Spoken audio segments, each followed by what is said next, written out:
Tropical storm Trami, known locally as Kristine, has unleashed its fury on the Philippines, leaving a trail of destruction in its wake. The Bicol region, situated in the southeastern portion of Luzon Island, has borne the brunt of the storm's impact. With its history of being in the path of typhoons, the region is sadly accustomed to such natural disasters. However, the ferocity of Trami has left many in a state of shock and disbelief. The storm made landfall with significant force, bringing with it torrential rains and powerful winds. Coastal communities were the first to feel the storm's wrath, with strong waves crashing ashore, inundating homes and businesses. As the storm moved inland, its heavy rains triggered widespread flooding, turning once familiar streets into raging rivers. The impact of Trami has been felt across the entire region, but certain areas have been hit particularly hard. Among the most affected are the provinces of Camarines Sur, Albay, Catanduanes and Sorsogon. These provinces, known for their picturesque landscapes and agricultural abundance, are now grappling with the aftermath of the storm, facing the daunting task of rebuilding their lives and communities. As the storm continues its path, the full extent of the damage remains to be seen. However, one thing is certain: the people of the Bicol region are facing an uphill battle as they begin the long and arduous process of recovery. The spirit of resilience, deeply ingrained in the Filipino people, will be tested yet again as they confront the challenges ahead. Camarines Sur, a province known for its beautiful beaches and the majestic Mayon volcano, is among the hardest hit by Tropical Storm Trami. The storm's heavy rainfall triggered massive flash floods, inundating vast stretches of land and leaving a trail of destruction in their wake. Homes were submerged, crops destroyed and livelihoods disrupted, leaving thousands displaced and seeking refuge in evacuation centers. Albay, home to the iconic Mayon volcano, has also suffered significant damage from the storm. Mud flows, a common occurrence in the province during heavy rains, have cascaded down the slopes of the volcano, engulfing homes and blocking roads. The towns and cities surrounding the volcano have been particularly affected, with residents facing the double threat of flooding and volcanic hazards. Catanduanes, an island province located off the eastern coast of Luzon, has been battered by Trami's strong winds and torrential rains. The storm's impact has been particularly devastating for the province's coastal communities, where homes have been damaged or destroyed by strong waves and storm surges. Communication lines have been disrupted, making it difficult to assess the full extent of the damage. Sorsogon, located at the southernmost tip of Luzon, has also felt the wrath of Trami. Strong winds have toppled trees and power lines, causing widespread power outages. Flooding has also been reported in several areas, affecting homes, businesses and infrastructure. The province, known for its rich biodiversity, is now facing the challenge of rehabilitating its damaged ecosystems. Scenes of chaos and despair paint a grim picture of the storm's aftermath. Displaced families huddled together in makeshift evacuation centers reflect the human cost of Trami's wrath. The anguish in their eyes speaks volumes of the ordeal they have endured, their homes and belongings swept away by the relentless floodwaters. Farm animals, essential to the livelihood of many in the Bicol region, have not been spared from the storm's fury. Caribous, sturdy water buffaloes used for farming, are seen struggling to stay afloat in the floodwaters, their usually stoic demeanor replaced by a look of panic. Pigs, a common sight in rural communities, squeal desperately as they are swept away by the currents, their owners helpless to save them. Even household pets, loyal companions in times of distress, have been separated from their owners, adding to the heart-wrenching scenes unfolding across the region. Perhaps the most surreal and alarming image of these storms' power is that of vehicles, once symbols of mobility and freedom, now transformed into floating debris.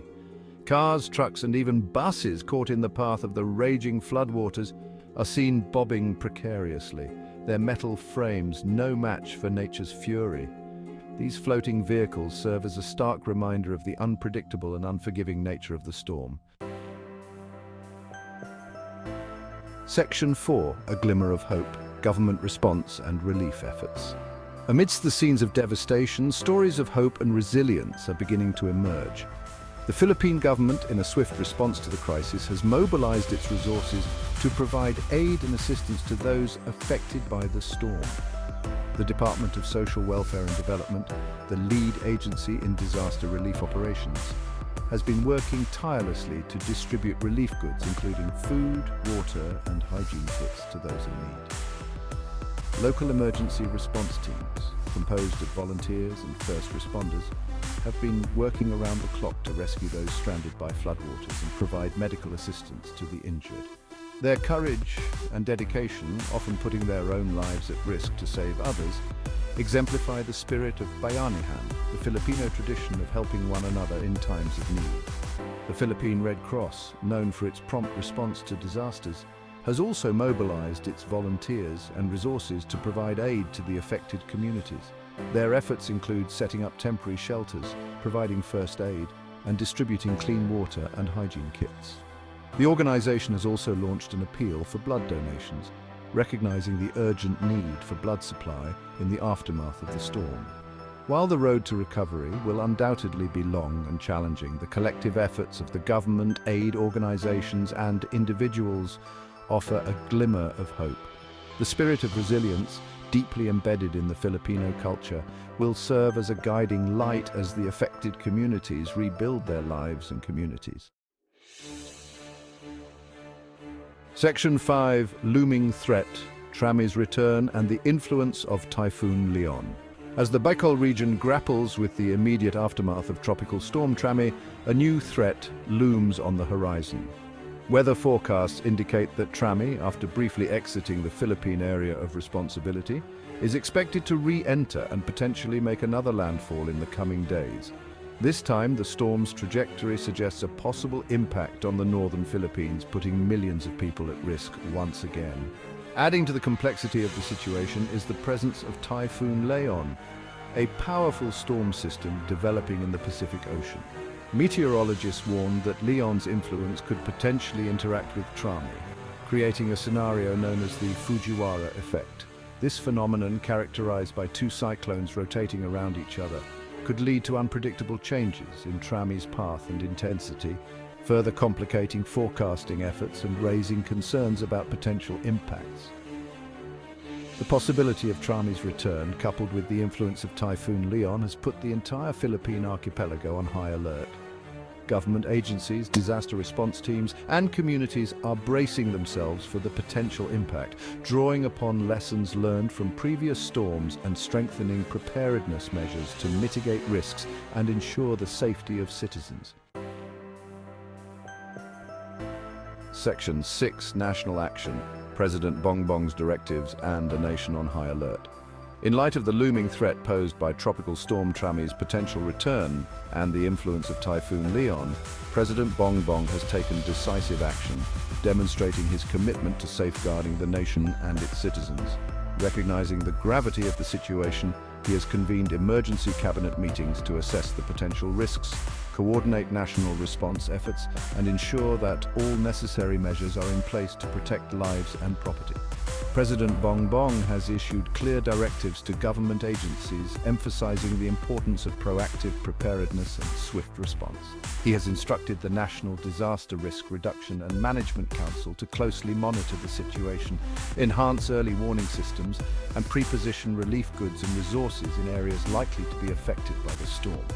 Furthermore, President Bongbong has urged local government units to activate their respective disaster risk reduction and management councils, conduct preemptive evacuations in vulnerable areas, and ensure the readiness of evacuation centers to accommodate those displaced by the storm. He has also called upon the public to stay informed, heed the warnings issued by authorities, and cooperate with government efforts to ensure their safety and well-being.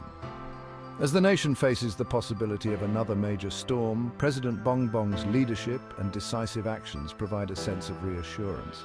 His unwavering commitment to protecting the lives and livelihoods of Filipinos, coupled with the nation's collective spirit of resilience and bayanihan, will guide the Philippines through this challenging time.